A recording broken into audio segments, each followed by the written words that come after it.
ঠাকুর মা স্বামীজির শ্রীচরণে ভক্তিপূর্ণ প্রণাম জানিয়ে স্বামী গম্ভীরানন্দ রচিত শ্রীরামকৃষ্ণ ভক্তমালিকা থেকে আজকের নিবেদন স্বামী নিরঞ্জনানন্দ পর্ব 6।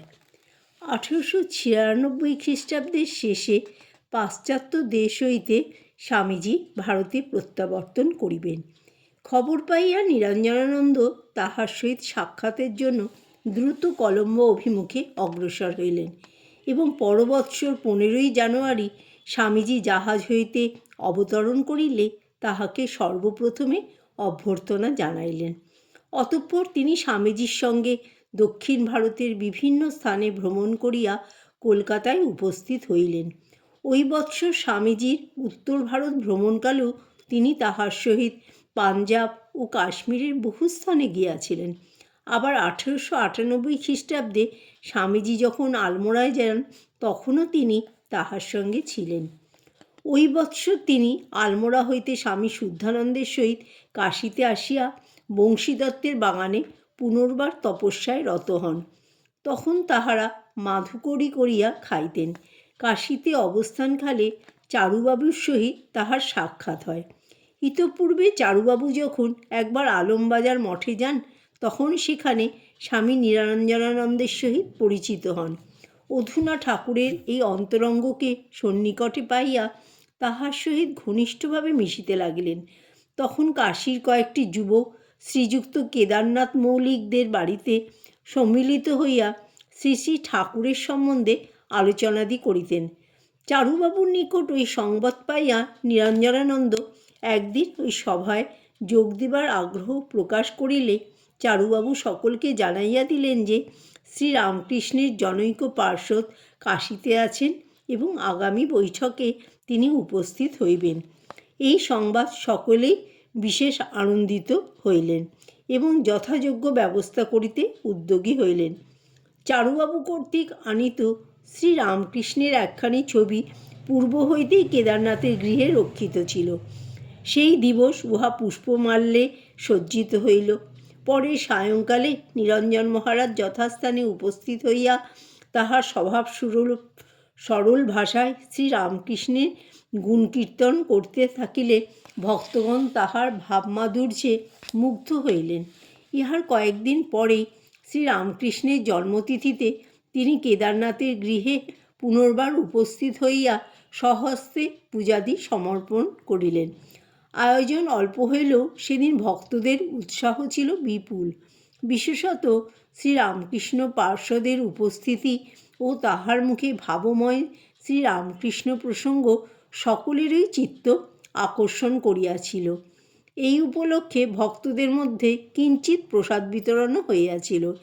এইভাবে স্বামী নিরঞ্জনানন্দেরই পৌরোহিত্যে কাশীধামে শ্রীরামকৃষ্ণ উৎসব প্রবর্তিত হয় এবং অতঃপর সেখানে নিত্য সন্ধ্যাকালে ঠাকুর ও স্বামীজির কথা আলোচিত হইতে থাকে। কাশীধামে কিছুদিন তপস্যাদিতে কাটাইয়া নিরঞ্জনানন্দ মহারাজ হরিদ্বারে চলিয়া গেলেন। এদিকে কেদারনাথের হৃদয়ে বৈরাগ্য সঞ্চিত হইতে লাগিল। ইতোমধ্যে স্বামীজির শিষ্য স্বামী কল্যাণানন্দ হরিদ্বার যাইবার পথে কাশীতে নামিলেন এবং তাহার সংস্পর্শে আসিয়া কেদারনাথের বৈরাগ্য চরমে উঠিল। তাহার অবস্থা দেখিয়া চারুবাবু একদিন বলিলেন, আর কেন মশায়, এই বেলা বেরিয়ে পড়ুন। কেদারনাথ প্রশ্ন করিলেন, কোথায় যাব? চারুবাবু বলিলেন, হরিদ্বারে নিরঞ্জনানন্দ স্বামী আছেন, আপনি কিছুদিন তার নিকটে গিয়ে থাকুন, আমি পত্র লিখে দিচ্ছি। কেদারনাথ এই প্রস্তাবে সম্মত হওয়ায় চারুবাবু হরিদ্বারে পত্র লিখিয়া নিরঞ্জনানন্দকে কেদারনাথের গৃহত্যাগের সংকল্প জানাইলেন। উত্তরে নিরঞ্জন মহারাজ অতি স্নেহপূর্ণ ভাষায় কেদারনাথকে এই পথের বিপুল বাধা বিপত্তির কথা জানাইলেন এবং কঠোপনিষদের ক্ষুরস্য ধারা নিশিতা দূরত্বয়া দুর্গত পথস্তৎ কবয় বদন্তি ইত্যাদি শ্লোক উদ্ধার করিয়া ওই সংকল্প ত্যাগ করিতে পরামর্শ দিলেন। কেদারনাথের হৃদয়ে কিন্তু তখন প্রবল বৈরাগ্য। তিনি অন্তরের আগ্রহ প্রতিহত করিতে অসমর্থ হইয়া চাকরি ছাড়িয়া দিলেন এবং গৃহত্যাগ করিয়া 1899 খ্রিস্টাব্দের আগস্ট মাসে একদিন হরিদ্বারে উপস্থিত হইলেন। নিরঞ্জন মহারাজ এই সময় একটি ছোট ভাড়া বাড়িতে থাকিতেন। কেদারনাথ তাহাকে প্রণাম করিয়া বলিলেন, শ্রী শ্রী ঠাকুরের শ্রীচরণে আশ্রয় লাভের আশায় গৃহত্যাগ করে আপনার কাছে এসেছি।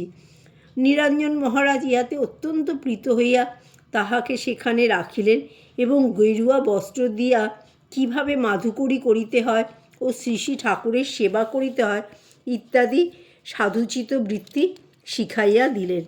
কেদারনাথের আগমনের কিছুকাল পরে স্বামী নিরঞ্জনানন্দের শরীর অত্যন্ত অসুস্থ হওয়ায় তিনি চিকিৎসার জন্য কলকাতায় যাইতে বাধ্য হইলেন। প্রায় 2.5 মাস পরেও শরীর সুস্থ না হয় তিনি কেদারনাথকে লিখিলেন, আমার শরীর অত্যন্ত খারাপ এবং সেবাদির অসুবিধা হইতেছে, তুমি চলিয়া আসিলে ভালো হয়। কেদারনাথ পত্র পাইয়াই অবিলম্বে তাহার নিকট উপস্থিত হইলেন। সেই সময় নিরঞ্জন মহারাজ ভবানীচরণ দত্ত লেনে মাস্টার মহাশয়ের একখানি ভাড়া বাড়িতে থাকিতেন এবং স্বামী ব্রহ্মানন্দ প্রভৃতি গুরুভ্রাতারা প্রায়ই তথায় যাইয়া তাহার চিকিৎসাদির ব্যবস্থা পর্যবেক্ষণ করিতেন। এই অসুখ দীর্ঘকাল স্থায়ী হইয়াছিল এবং একসময় জীবন সংকটও উপস্থিত হইয়াছিল। জয় ঠাকুর, জয় মা, জয় স্বামীজি।